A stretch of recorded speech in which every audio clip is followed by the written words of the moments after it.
Well, to preface this story, first of all, great news, everybody. I've become a progressive. The journey was relatively short, but it involved both the head and the heart. When I learned that Anderson Cooper of CNN fame did not know how to throw a ball as a kid, he'd never thrown one before, and when he went to his father to tell him, "Dad, please take me out and show me how to play catch," his father didn't know how to play catch either. So they had to find somebody else to go and teach him how to throw a ball.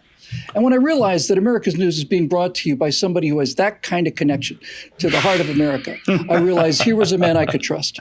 Then I see Anderson Cooper on TV, filled with the moral credibility that I'd recently invested in him, talking to internationally famed epidemiologist and virologist Greta Thunberg, who was talking about how science has finally got a voice in the world policies, and isn't that a great thing? And when I put those two things together, I said, I got to be a progressive. From now on, I'm only going to listen to the science. So that's what I've decided I'm going to do. I'm not going to be a skeptic, because God knows that skepticism and science, there's no way you put those two things together.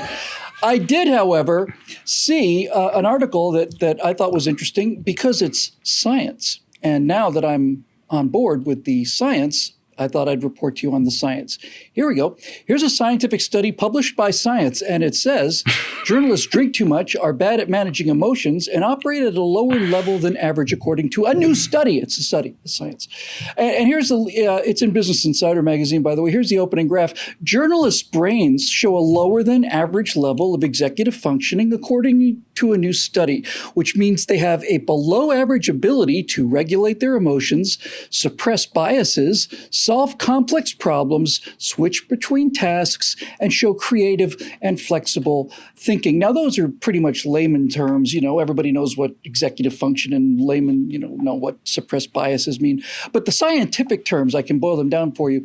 What the survey is basically saying is that according to science, the scientific terms for journalists are that they're stupid, they're childish, and they're drunks. Steve, we can't argue with the science. I'm tired of it. I think the science is settled on this one. So just let me ask you a couple quick questions here about what scientists tells us about journalists. One of the things that journalists, as it turns out, the journalists score pretty high on. Here's two of them, and I'd like you to comment on this, Steve. Here's one thing that journalists are actually good at, according to science. Abstraction, Steve, the ability to deal with ideas rather than events. Isn't that what we want with a journalist, is someone who has a very poor ability to deal with events and a much higher ability to make connections about those actual events where others might not see them? Oh, dear Lord. No, tell me what the story is. Tell me what the facts are. That's No, science says that journalists can't do that. That's my point. That's why I'm saying. Science says that they don't have the brain parts for telling you what's going on. They scored pretty high on the ability to deal with ideas rather than events. It's science. They need to find a different job. Okay, I have a theory that is scientific with science in it. And I want you to know that I have such great faith in science that I take it uncritically. And I think that's very important for all science believers. Every journalist out there doesn't want to be a journalist. They want to be an opinion writer. And this is based on what you have just told me. They have to go through the motions. They have to go through the steps, because newspapers don't just hire a columnist to write op-eds. The TV networks don't just hire an analyst. They promote through the ranks. So you start as a journalist actually covering news, and you try and work your way up the ladder to the guy who is the analyst or the guy who is spouting the opinions. So you're saying that journalists start out down in the mailroom censoring mail? That's how they begin, and then they work their way up to higher office? Yes, that's exactly what it is. And you prove your worth not by reporting the facts, but by weaving your analysis into the story. And the person who is able to get away with this weaving the best, who is able to influence rather than to inform, is the one who ends up with the big fancy byline on the Washington Post op-ed page. Bill, I'm worried about these people. Number one, because they're just horribly unsuited to their jobs.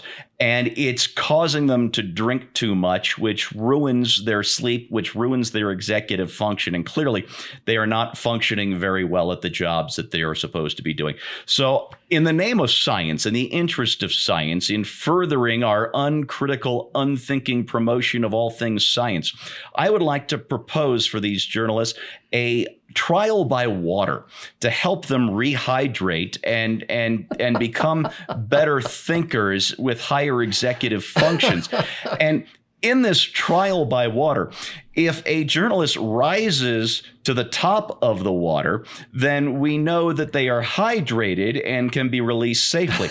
If the journalist sinks into the water, that is the water telling them that they are not hydrated enough, and we need to keep them under that water for the longest possible time in the interests of help and science. I understand. I think that's an excellent idea. Thank you. I think your logic in proving that they are journalists is impeccable. Scott, it's not all bad news. As it turns out, journalist brains do score higher. It didn't say high, it says higher. Well, it actually says pretty high. Oh. On here's a couple of issues they score high on. Abstraction. The ability to deal with ideas rather than events. We talked about that. And here's another one. I'm sorry, this is one that they score high on. I got this. I'm sorry. Here's one that they score low on, silencing the mind, which is the ability to have thoughts without getting distracted by them, or a powerful ability to focus. They don't have these things. They do not have a powerful ability to focus. Low scores that journalists have indicate the opposite, suggesting journalists have a hard time preventing themselves from worrying about the future or regretting the past. These are the kind of qualities I think that everybody would really want to have in an unbiased reporting of facts that a republic of free citizens can make up their own minds about what to do in a pandemic, let's say. You know, I did go to school for journalism, and when I say that, some small portion of my credits in a liberal arts degree were devoted to the study of journalism. You really didn't need, I was surprised at how few journalism classes you had to take to actually get a degree that said liberal arts, journalism on it. But I also worked as a stringer for a local newspaper. I worked at the college newspaper when I was there, and later I got hired for a short period of time by the local newspaper, and this study was unnecessary. I mean, you could have just asked me. Every so-called journalist that I came into contact with, I frankly believe that guidance counselors need to do a better job telling young people what journalism is, because I think a lot fewer people would go to journ school if you said, we're looking for somebody who can tell people what happened, rather than we're looking for somebody who has an opinion and wants to tell people what he thinks, and use what happened as merely a conduit for conveying what he thinks. It's funny because there were situations I remember being in. I was a reporter for about 4 or 5 local school districts. I was considered the education reporter at this little mid-sized Knight Ridder newspaper. And I would go to school board meetings and spend tedious hours listening to debates and discussions at school board meetings. And then occasionally I get to go interview a superintendent. I remember one particular interview where I was talking to this young superintendent who told me that the girls would get something for me. I had asked for some information. He said the girls would get it for me. He looked to be about 30 years old. The girls were the 60-year-old women that were sitting just outside of his office who had been working for that school district since before he was born. And, I remember walking out of there. At that time, I was a little more liberal than conservative. And I remember thinking, what a sexist pig.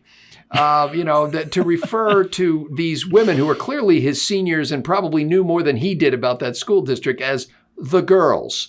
And, but did I write that in my story? No, because that's not what the story was about. The story was about what was happening in the school district, and the fact that he was a sexist pig didn't have anything to do with the story. And so I just wrote the facts of what happened with regard to the meeting and the issue that we had been discussing. This is not a sexy job. And it's funny because since frankly, all the president's men and this story related to the Watergate thing and Woodward and Bernstein were made out to be these Robert Redford, Dustin Hoffman kind of sex symbols, a lot of people have gone into journalism, I think, with that expectation. They're going to be, the Geraldo Rivera who breaks the big story and has the big mustache. They're going to really be, kind of sex symbols who traffic in opinions. And that's not what this country needs. What we really need is people who know how to accurately but vividly describe things as they happen so that you have a sense that you were there. And that's really the job of journalism. If you want to be in the business of pushing your opinions on other people, go into making movies in Hollywood. But Scott, that's not fair. Science says that journalists do not have the part of the brain that they need in order to do what you just described. That's what I'm saying. The guidance counselor needs to steer them to Hollywood instead. Or somewhere where that is a valuable skill. Because you're right. There are a lot of people right now, within the sound of my voice, who think that they want to be in journalism. You do not want to be in journalism. You want to be like everybody else at the water cooler in every office in America. You want to be mouthing off about your opinion and pushing it on others. So get yourself into a business where you can gather around a water cooler and push your unfavorable opinion on others. That's right. You're a shallow, vain, narcissistic idiot, and you need to be in punditry like I am. That's right. Yes! There's something else that we learned from this Business Insider report that science has to do with journalists, and I think it's germane. It says that journalists' brains were operating at a lower level than the average population, particularly because of dehydration and the tendency of journalists to medicate with alcohol, caffeine, and high sugar foods. I'll bet there's other medications, but we'll just leave that as unread. But here's the part that I think is an interesting number because it's a statistic and that means it's real. 41% of the subjects said they drank 18 or more units of alcohol a week, which is 4 units above the recommended weekly allowance. Now, I don't know exactly what that translates into. I usually go out for a drink with my wife maybe once a week. I'll go to someplace like Casa Vega that got great margaritas, and I'll just walk up to the bar and I'll say, "Hey, what do you guys say? What do you want?" And I'll say, "I'll take how about 2 units of alcohol? I think we'll start with 2 units." But clearly, journalists are coming in and saying, "Pat, what can I get you?" So get me 7 units of alcohol right now. Bring me another 7 when these are gone, and then we'll talk about what we'll do after 8 p.m. So basically, I'm having a crisis of confidence now because I realize that when you boil this whole thing down, what this science report says is that reporters, the people that give us the news, are stupid, and they can't control their emotions, which means they're childish, and they drink more than the recommended units of alcohol a week, which means that they're drunks. And if our news is being given to us by a bunch of stupid, childish drunks, then my faith in Anderson Cooper is suddenly destroyed. And then that means that having Greta Thunberg on as a science expert is not journalism because they don't have that part of the brain. It's just something that you would do if you were a stupid, childish drunk. And now I'm not a progressive anymore. How am I going to feel good about myself if I can't believe in science? I'll find a way. First team greetings. Scott, I'm Bill Whittle. Thanks for joining us.